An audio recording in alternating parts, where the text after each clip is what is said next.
It's very hard to beat magic that happens in people's hands. And in this case, though, instead of someone's hand, I'm going to use this glass. Okay, I'm going to use this paper napkin.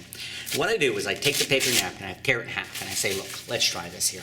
I'm going to ball them up. I'm going to have you choose between the two of them. You have to point to one.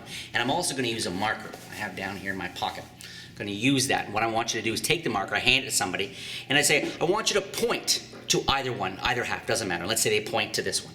I say, great. I'm going to leave that one right there. Normally, I would tuck it inside their hand. And so we're also going to use the marker as a magic wand. I just tap like that. And with any luck, look, hopefully the other half has vanished. And when they open their hand and spit out the napkin, they find now that son of a gun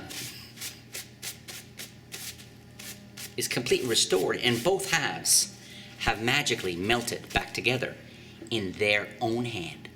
Magicians have been using magic wands for a bazillion years. They represent power. They have a whole lot of throwbacks back to religions and churches and all that crazy stuff. The background on magic, frankly, is pretty creepy. But luckily, the modern magician, especially doing close-up sleight of hand, instead of using a big dorky wand, might use something like a magic marker. Now, using a wand is a great thing.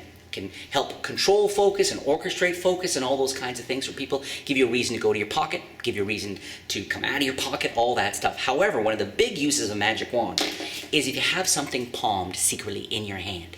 It could be a coin, could be a bottle cap, could be somebody's thumb, which is weird, or in this case, a full paper napkin, cocktail. Small napkin, okay? Don't you try to do this with a big napkin. Ball this sucker up. It's a full one as tightly as you can and have it inside your hand.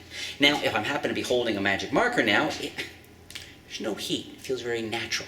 Now, when it comes to learning to relax and palm stuff, make sure to remember it's about practice. When I was just starting out in magic, I would be standing in line at the bank, driving a car, I would be flipping burgers, whatever I'm doing, always concealing something in my hand. It's great practice.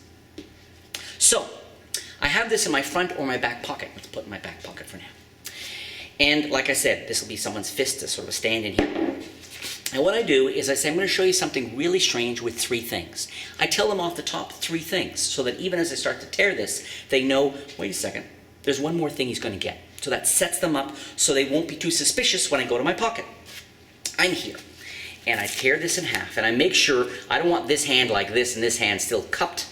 Could get suspicious. So both hands are relaxed. And they're neatly tearing this. And I don't look at this like what I'm doing is something suspicious. I tear it and I look them in the eyes and say, along with these 2 pieces of the napkin, I'm also going to use. And as I say that, I ball these up. And as I ball them up really tightly, my left hand's just balling it up. Not too tight, okay? Kind of seems tight, but kind of. The right hand, what the right hand does is it balls it up. And then once it's there, make sure to keep the 2. It pushes this into what's called a thumb palm. I basically want it there.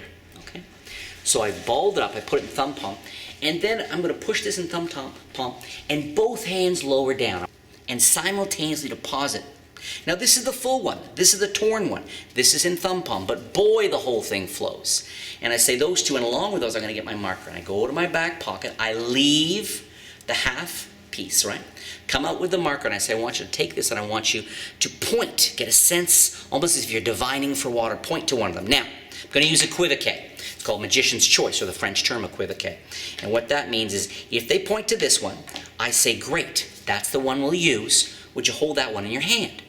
If they point to this one, I say, great, that's the one we'll use. Would you hold that one in your hand? Either way, they're going to get stuck with that. It's the full one, all right? Then I pick this up, and I do a false transfer. And if you're just getting into magic, this will take practice, but you want it to look like you put it in that hand. Okay? And there's lots of techniques on that to make it look good. The easiest one for you to learn now, though, is to have it show it on the base of the fingers. And then you're going to, as you turn your hand over, you're either going to curl your fingers to hold it there, or maybe even put your thumb gently on it for just a second to hold it in place, okay? But either way, it's about apparently dropping it in. Now, this will take practice in front of a mirror more than you think to really get it to flow. So they think it's there. I pick up the marker, take this. I have a perfect justification to put it back in my back pocket, leaving the one behind. All focus is on their hand or the one in my hand.